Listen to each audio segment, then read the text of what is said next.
안녕하세요. 캐나다 곽쌤TV의 곽재현 인사드립니다. 오늘은요, 여러분들과 함께 우리 아이가 학교에서 과연 어떻게 성적표를 받는지, 어떻게 성적을 받는지에 대해서 설명을 해드리도록 할게요. 한국하고는 많이 차이가 있어요. 왜냐면 한국에는 보통 이렇게 필기 시험을 많이 보잖아요. 물론 수행평가도 있긴 하지만 대부분의 점수가 뭐 중간고사, 기말고사, 뭐 시험 이렇게 보고 주관식, 주관식 해서 이렇게 문제도 풀고 대부분의 이제 종이에다가 이제 시험을 보는 거가 대부분 이제 시험 점수에 따라서 이제 그 과목의 점수가 정해지곤 하는데요. 캐나다도 시험이 없는 건 아니에요. 하지만 시험이 100%는 다 아니다. 그래서 우리 아이가 어떻게 과연 점수를 받는 건지 제가 자세하게 설명을 해드리도록 하겠습니다. 먼저 캐나다에서는 이제 프로젝트가 나가거나 아이들이 이제 수업 시간 내에 선생님들이 노트를 많이 적어요. 그래서 뭐 마지막에 보는 물론 시험도 점수에 반영이 되긴 하지만 평소에 아이들이 수업 시간에 어떤 액티비티 활동을 하느냐에 따라서 점수가 많이 반영이 돼요. 학교에서 이제 아이들이 수업 시간에 참여하는 참여도도 보고요. 그 참여도에서는 아이들이 어떤 아이디어로 어떤 주제로 발표를 하느냐, 어떤 답을 내느냐, 그래서 말로 토론할 때도 아이들이 모든 그런 그 수업 시간 내에 진행되고 있는 과정 모두 하나하나가 선생님들이 이제 나중에 점수를 매기거나 할 때 많이 기여가 된다고 생각하시면 되세요. 처음에는 이제 아이들이 예를 들어서 수학 같은 경우에는 처음 이제 유닛을 시작할 때 Formative Assessment라는 걸 하고 이제 처음에 어떻게 되냐면 어세스먼트가 여러 가지 종류가 있어요.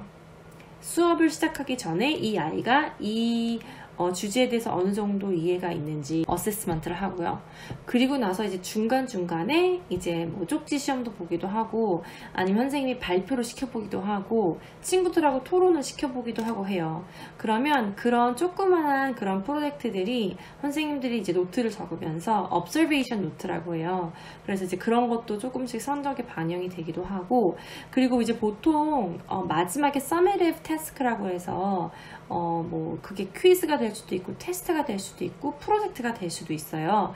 그런 것 같은 경우에는 보통 이제 선생님들이 success criteria라는 거를 줘요. 그러니까 프로젝트가 항상 있으면 항상 success criteria가 있어야 돼요. 그러니까 이 아이가 이 프로젝트를 성공적으로 하기 위해서는 이런 1번부터 5번까지의 뭐 되게 자세한 목록이 나와요. 이런 게 필요합니다 라고 하면 거기에 대해서 이제 루브릭이라는 게 나와요. 제가 그 루브릭을 보여드릴게요.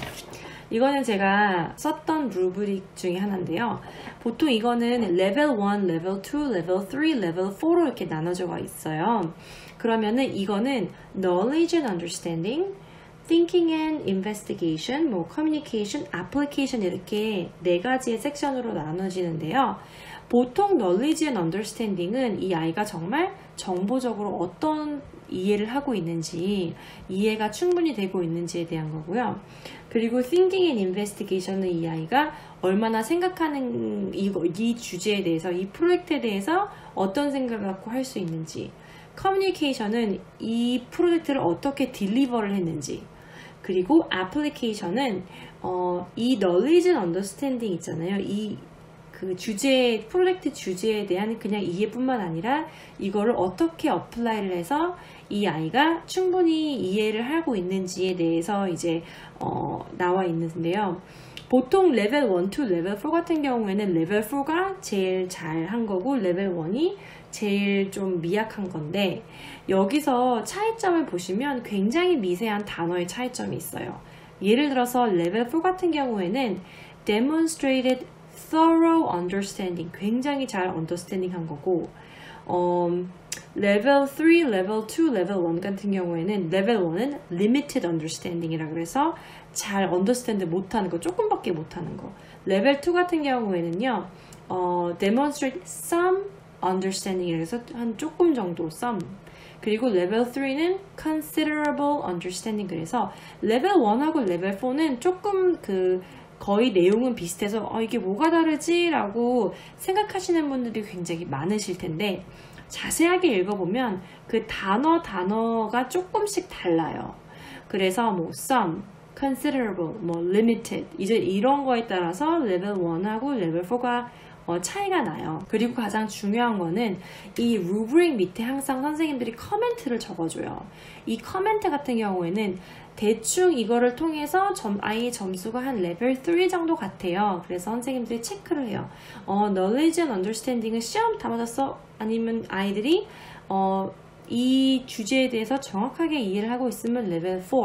하지만 이 주제에 대해서 정확하게 이해를 하더라도 여기에 대해서 잘 설명하지 못하거나 표현하지 못하거나 아니면 어플라이를 다른 거를 어플라이를 잘 못할 경우에는 아무리 그 아이의 이해력이 좋아도 레벨 3를 받을 수가 있어요. 아니면 레벨 3 플러스. 그래서 뭐 레벨 이거는 4고 레벨 3, 뭐 레벨 3, 뭐 레벨 3 이런 식으로 받으면 뭐 3 플러스 정도 이 정도 이제 생각하시면 돼요.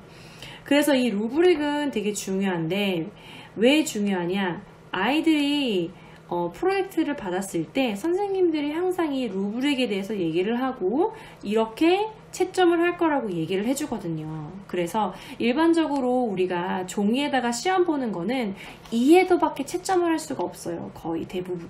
그래서 이제 프로젝트 같은 경우에는 이해도뿐만 아니라 이 아이들이 이 프로젝트를 어떻게 설명을 할 수 있고 어떻게 어플라이를 할 수 있는지에 대해서 자세하게 이제 알아보기 때문에 사실상 문제집을 풀어서 시험 공부를 한다거나 이렇게 연습을 한다거나 하는 게 사실은 캐나다 교육상 한국 교육하고 굉장히 다른 점이라고 볼 수가 있을 것 같아요.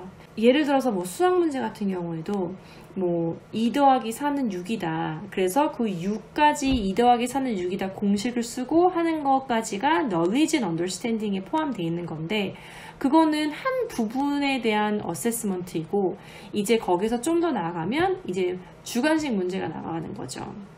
그럼 그 주관식 문제를 아이들이 풀 때도 이게 공식을 쓰잖아요. 그리고 그 공식에 맞게 답을 쓰잖아요. 그리고 그 답에 또 설명을 써야 돼요. 어떻게 그 답이 나왔는지. 그래서 캐나다 교육은 전반적으로 그냥 단순한 이해하고 암기력만 테스트하는 것이 아니라 아이들이 정말 이 단원과 주제에 대해서 얼마나 이해력이 있고 얼마나 그걸 표현할 수가 있고 또 이걸 통해서 또 이 컨셉과 이 다른 거에 대해서 연결을 할 수 있고 뭐 이런 식으로 조금 더 한 단계 더 높은 수준의 그런 어세스먼트가 들어가기 때문에 아이들이 굉장히 중요한 거는요. 수업 시간에 선생님의 설명을 정말 잘 들어야 돼요. 경청을 해야 돼요. 그리고 항상 선생님들께서 이제 이런 좀 중요한 어세스먼트가 있으면 항상 앵커 차트라 그래요. 그래서 그 앞에 큰 도화지에 아니면 그 전지 같은 거에 이렇게 써놔요. Success Criteria. 그래서 이거는 이 프로젝트에는 이게 중요합니다. 그러면 항상 아이들한테 제가 알려주는 게 이 Success Criteria를 다 achieve 했냐. 그 체크 하라고 해요. Do you have all of the success criteria in your writing? 아니면 in your project? 그래서 이거는 되게 중요한 거예요. 보통 저학년 아이들은 이런 훈련이 필요해요.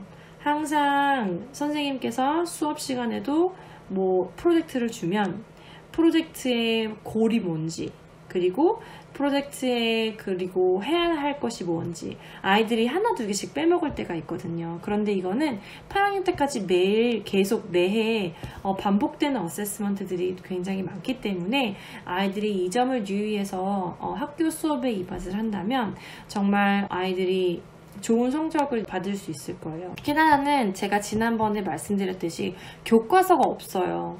그렇기 때문에 되게 애매해요. 우리 아이가 정말 이거 시험 공부 어떻게 해야 되나 고민 많이 하실 텐데 중요한 거는 수업 시간에 선생님의 말씀을 100% 잘 경청을 하면 뭐 학원에서 다니거나 아니면 과외 활동을 하거나 이런 거는 그렇게 많이 도움된다고 볼 수는 없어요. 정말 못하는 아이 아니면요.